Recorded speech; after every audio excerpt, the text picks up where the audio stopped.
Halo semuanya, salam dan bahagia. Kami dari kelompok 1 ingin mempresentasikan hasil diskusi kelompok kami tentang metode harga pokok pesanan atau full costing pada UKM dan korporasi. Siklus akuntansi biaya dalam perusahaan manufaktur. 1. Tujuan akuntansi biaya pada perusahaan dagang adalah untuk menyajikan informasi harga pokok barang dagang, dagangan yang dijual, biaya administrasi dan umum, serta biaya pemasaran. Yang kedua, siklus akuntansi biaya dalam suatu perusahaan sangat dipengaruhi oleh siklus kegiatan usaha perusahaan tersebut.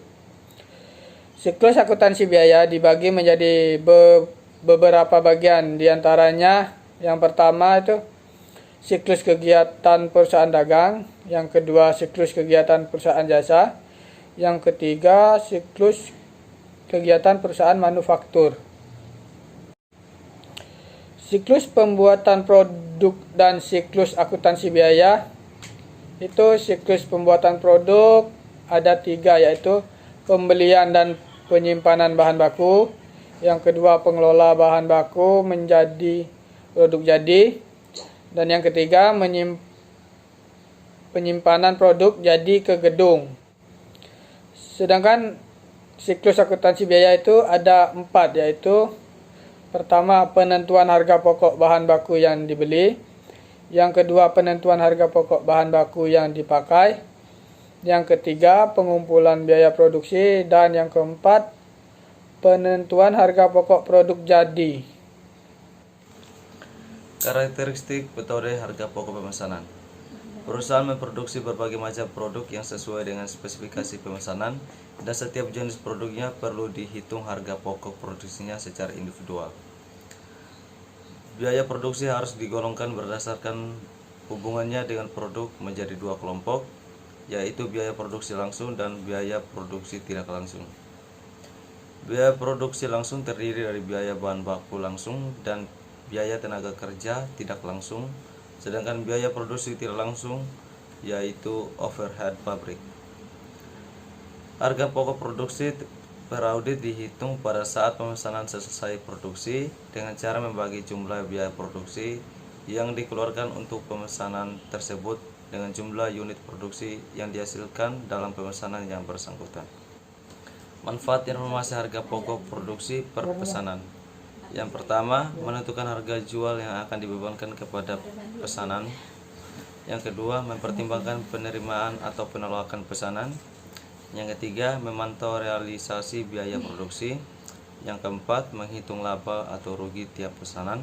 Yang kelima, menentukan harga pokok persediaan produk jadi dan produk jadi, dan produk dalam proses yang disajikan dalam neraca. Rekening kontrol dan rekening pembantu.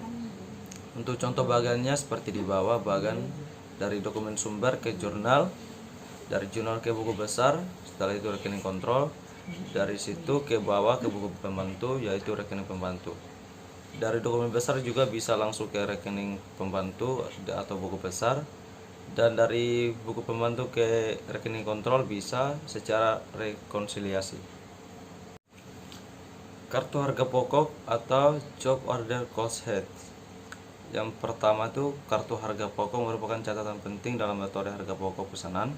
Kartu harga pokok ini berfungsi sebagai rekening pembantu yang digunakan untuk mengumpulkan biaya produksi tiap pesanan produk. Di sini ada tabel kartu harga pokok, yaitu dari PT Enasari Yogyakarta. Nomor pesanan A11, jenis produk undangan, tanggal pesan 2 Januari 2021, tanggal selesai 22 Januari, pemesan oleh PT Remendi, sifat pesanan segera, jumlahnya 500, harga jualnya yaitu sebesar Rp500.000. Nah, di sini ada biaya bahan baku yang terdapat, tanggal, nomor BPBG, keterangan, dan jumlah. Kemudian ada biaya tenaga kerja, yaitu tanggal, nomor kartu jam kerja, dan jumlah. Dan ada biaya overhead pabrik, yaitu ada tanggal, jam mesin, tarif, dan jumlah. Kemudian di sini ada contoh soal, yaitu PT ABC mendapat pesanan 1000 spanduk pada bulan Oktober 2018 dengan harga yang dibebankan sebesar 25.000 per spanduknya. Bahan baku yang dibutuhkan sudah dibeli, yakni kain putih sepanjang 500 meter seharga 7 juta rupiah. Bahan penolong yang dibutuhkan menghabiskan biaya sebesar 1 juta. Biaya tenaga kerja langsung membutuhkan biaya sebesar 3 juta rupiah. Dan untuk membayar gaji bagian administrasi dan umum terdapat biaya depresiasi mesin sebesar 1.100.000 rupiah. Nah, untuk jurnal yang dibutuhkan untuk kasus ini diantaranya ialah sebagai berikut. Nah, yang pertama itu ada pencatatan pembelian bahan baku, kemudian ada pemakaian bahan baku dan penolong, dan yang terakhir yang digunakan adalah pencatatan biaya tenaga kerja.